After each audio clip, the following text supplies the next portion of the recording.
Good morning students. આજે આપણે unit 3 read 1 manage your stress જોઈશું.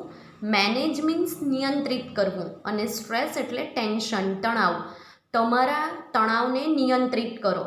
એનું જે પહેલું પગથિયું આપેલું છે તે છે સ્ટ્રેન્થનિંગ મેન્ટલ ફ્લેક્સિબિલિટી. સ્ટ્રેન્થનિંગ એટલે કે મજબૂત બનાવવું. સ્ટ્રેન્થ મીન્સ મજબૂત બનાવવું. સ્ટ્રેન્થનિંગ એટલે કે મજબૂત બનાવવું. મેન્ટલ એટલે કે માનસિક અને ફ્લેક્સિબિલિટી એટલે કે પરિવર્તનશીલતા, એટલે કે માનસિક પરિવર્તનશીલતાને મજબૂત કરવી. તો આ ચેપ્ટરમાં કોન્સેપ્ટ ક્લિયર કરી લઈએ. આજનો જે યુગ છે એ ખૂબ જ બિઝી છે, વ્યસ્ત જીવન છે. આ વ્યસ્ત જીવનમાં વ્યક્તિને જાણીએ અજાણીએ ટેન્શનનો અનુભવ કરવો પડે છે. તો આ ટેન્શનને નિયંત્રિત કરવો એ ખૂબ જરૂરી બની ચૂક્યું છે. આપણું જે મન, લાગણીઓ અને શરીર છે એ એકબીજા સાથે ગાઢ રીતે સંકળાયેલા છે. આપણું જે મન છે એટલે કે મગજ એ તાર્કિક રીતે વિચારવાથી ટેવાયેલું છે. પણ જો આ મન ઉપર લાગણીઓ હાવી થઈ જાય, એટલે કે મન કરતાં લાગણીઓની અસર વધારે થઈ જાય, તો આપણી જે લાગણીઓ છે તેનાથી આપણને માનસિક ક્ષમતા ઓછી મળે છે. એટલે કે આપણી જે લાગણીઓ છે તે માનસિક ક્ષમતા ઉપર અસર કરે છે. જો આ તણાવને ઓછો કરવો હોય તો આપણે કેટલીક કસરતો કરવી જોઈએ, જેમાં મનને આનંદિત રાખવું, વધારે પડતું વિચારવાનું છોડી દેવું, પોતે મેડિટેશન કરવું, આંખો બંધ કરીને જે ટેન્શન છે, કઈ પરિસ્થિતિને લીધે તણાવ છે તેનું અવલોકન કરવું અને તેમાંથી નીકળવા માટે ત્રીજી વ્યક્તિનું સલાહ સૂચન લેવું. અને લાસ્ટમાં જે એક્સરસાઇઝ છે તે છે સફળતાની પૂર્વધારણા. તો આ જે બધી જે એક્સરસાઇઝ છે તે ટેન્શનને કેવી રીતે ઓછો કરી શકાય, નિયંત્રણમાં લાવી શકાય, તે આ ચેપ્ટરમાં આપેલી છે. તો જોઈએ manage your stress. Mind, emotions and body are all closely interlinked and are always work together. Mind means મન, ઇમોશન્સ મીન્સ લાગણીઓ, બોડી મીન્સ શરીર, ક્લોઝલી એટલે નિકટતાથી, ઇન્ટરલિંક્ડ એટલે જોડાયેલા હોવું, વર્ક કાર્ય કરવું, ટુગેધર એટલે સાથે મળીને. મન, લાગણીઓ અને શરીર દરેક નજીકથી, નિકટતાથી એકબીજા સાથે સંકળાયેલા છે, જોડાયેલા છે અને હંમેશા ભેગા મળીને કામ કરે છે. It helps you distinguish them more clearly if you try to understand them separately. Helps એટલે મદદ કરવું. ઈટ આ ત્રણ જે ઉપરની બાબતો છે તેના માટે વપરાયેલું છે. ડિસ્ટિગાઇઝ એટલે જુદા તારવવું. ક્લિયરલી એટલે સ્પષ્ટતાપૂર્વક. ટ્રાય પ્રયત્ન કરવો. અન્ડરસ્ટેન્ડ સમજવું. સેપરેટલી એટલે અલગ તારવીને. જો તમે એને અલગ તારવીને સમજવાનો પ્રયત્ન કરશો તો એ તમને વધારે સ્પષ્ટ રીતે જુદા તારવવા માટે મદદ કરશે. એટલે કે તમે જો મન શું છે, લાગણીઓ શું છે અને બોડી શું છે, આ ત્રણને અલગ તારવી લેશો તો આપણે એ ત્રણને વધારે સ્પષ્ટતાપૂર્વક સમજી શકશું. Your mental capacities are your abilities to concentrate, to take in new information, to remember old and new information and to be in a position to think logically. Mental capacities મતલબ માનસિક ક્ષમતા, એબિલિટીઝ એટલે કે સક્ષમતા, concentrate ધ્યાન કેન્દ્રિત કરવું, tech લેવું ન્યૂ ઇન્ફોર્મેશન નવી માહિતી, રિમેમ્બર યાદ રાખવું, પોઝિશન એટલે સ્થિતિમાં હોવું, થિંક એટલે વિચારવું ને લોજિકલી એટલે તાર્કિક રીતે.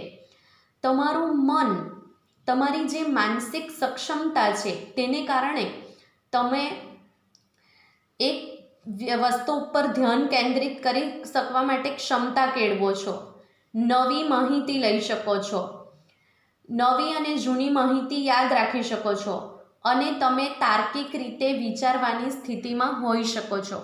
એટલે આ જે મુદ્દાઓ આપેલા છે તો મેન્ટલ કેપેસિટી શું કરી શકે, એટલે તમારી મેન્ટલ કેપેસિટી, માનસિક સક્ષમતાથી તમે શું શું કરી શકો તે આપેલું છે. You need your mental capacity in order to study, to work, to impose a constructive and workable order on your life and to take rational day-to-day decisions. Need એટલે જરૂર હોવી, મેન્ટલ કેપેસિટી માનસિક ક્ષમતા, ઇન ઓર્ડર ટુ એટલે ના ઈરાદાથી જેથી કરીને, study અભ્યાસ કરવો, વર્ક કાર્ય કરવું, ઇમ્પોઝ એટલે કે લાવવું, કન્સ્ટ્રક્ટિવ એટલે સર્જનાત્મક, વર્કેબલ એટલે વ્યવસ્થિત રીતે કામ કરવું, રેશનલ એટલે કે તાર્કિક વિવેકપૂર્ણ, ડે ટુ ડે ડિસિઝન્સ રોજિંદા નિર્ણયો. તમને અભ્યાસ કરવા, કાર્ય કરવા, કંઈક સર્જનાત્મક બાબત લાવવા, વ્યવસ્થિત રીતે તમારા જીવનમાં કાર્ય કરવા અને રોજિંદા જે નિર્ણયો છે તેને તાર્કિક રીતે લેવા માટે તમારી માનસિક સક્ષમતાની જરૂરિયાત છે. એટલે આપણી પાસે મેન્ટલ કેપેસિટી શું કામ હોવી જોઈએ? તો આ જે મુદ્દાઓ છે, study, work, impose constructive, workable order in life, rational decision, day to day life, એ બધો તમને એ જે ક્વેશ્ચન પૂછાશે તે આન્સરમાં આવે. For example, if you had the choice of walking to work or taking the car, the fact that it was raining hard and you had a cold could lead you to the decision that it was better to take the car. હવે અહીંયા mental capacity આપણી પાસે છે તો એને regarding એક example આપેલું છે કે આપણી મેન્ટલ કેપેસિટી માનસિક ક્ષમતા આપણને કઈ બાબતમાં જરૂરી છે. ઇફ એટલે જો, તો ચોઇસ એટલે કે વિકલ્પ હોવો, વોક ચાલવું, વર્ક કામે જવું, ટેકિંગ એટલે વર્ક એટલે કામે જવા માટેનું છે, ટેકિંગ ધ કાર લઈ લેવી, ફેક્ટ એટલે કે વાસ્તવિકતા, રેઇનિંગ હાર્ડ વરસતો વરસાદ, ખૂબ વરસાદ વરસવો, કોલ્ડ એટલે કે શરદી હોવી, લેડ એટલે કે દોરી જવું, ડિસિઝન એટલે કે નિર્ણય અને ટેક ધ કાર એટલે કે કાર લેવી. એક એક્ઝામ્પલ આપેલું છે તેને સમજવાનો પ્રયત્ન કરીએ.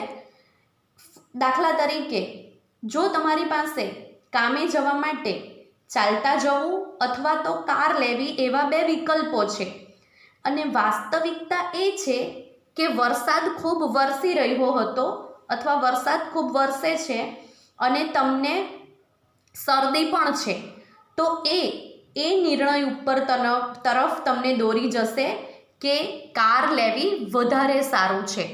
એટલે એક એક્ઝામ્પલ આપેલું છે કે તમારે નોકરીએ જવું છે, વરસતો વરસાદ પણ છે અને તમને શરદી પણ થઈ છે. હવે તમે રેશનલી એટલે કે તાર્કિક રીતે શું વિચારશો કે મારી પાસે બે ઓપ્શન છે, મારે ચાલતા જવું કાં તો કાર લેવી.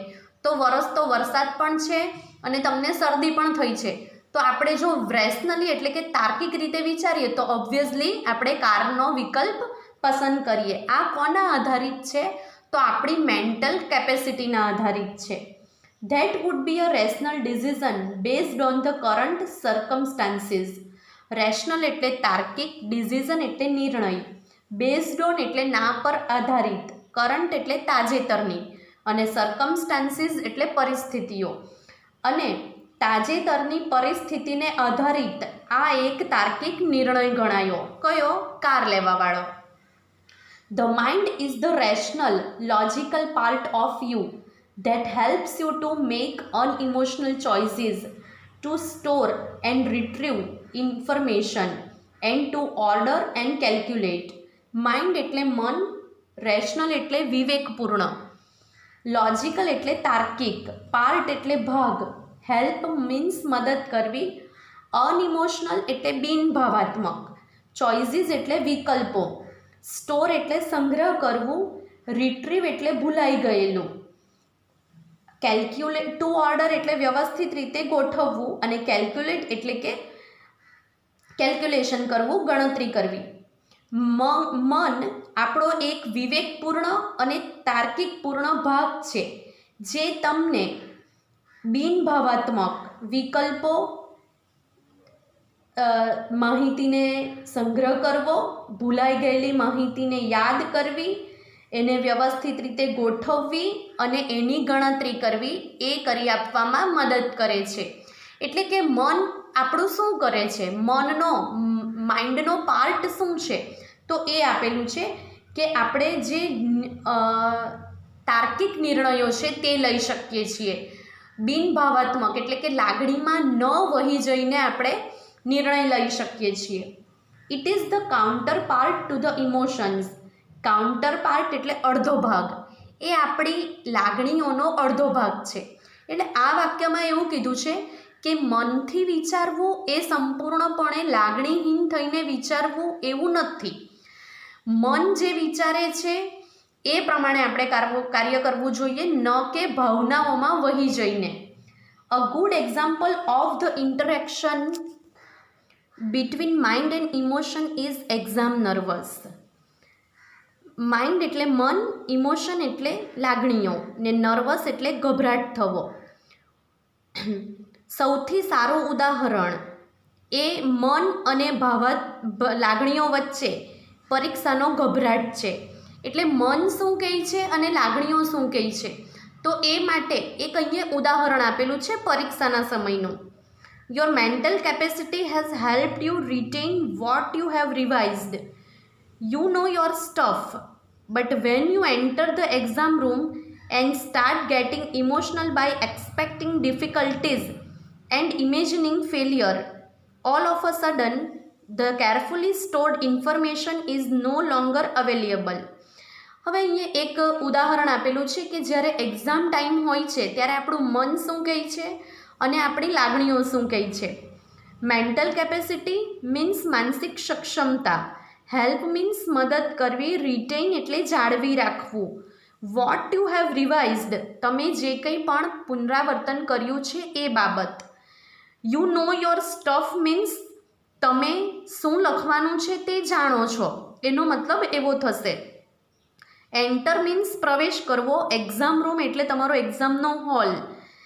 ઇમોશનલ, ગેટિંગ ઇમોશનલ એટલે લાગણીવશ થઈ જવું. એક્સપેક્ટ એટલે કે આશા રાખવી. ડિફિકલ્ટીઝ એટલે મુશ્કેલીઓ.